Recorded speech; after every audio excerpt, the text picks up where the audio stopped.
Basically, tol, ang sagot lang talaga sa breakup is work harder, upgrade, do better. Yun, gawin mong, abutin mo yung parang best version ng sarili mo at ang bilis mong makakalimutan yung babae nyo. Plus, ang mangyayari nun, ang maganda pang mangyayari nun, win-win situation nga yun. Makakahanap ka ng bagong chick, Upgrade mas okay ka pa. sa kanya, na upgrade ka pa. Upgrade pa So, sa win-win situation talaga siya. Wala siyang talong, di ba?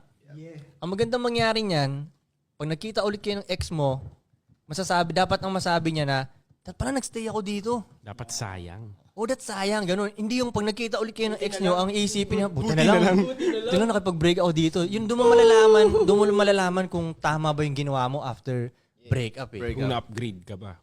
Yes, ganun. Kaya may pag-break na kayo, guys. Subukan nyo agad yung sarili.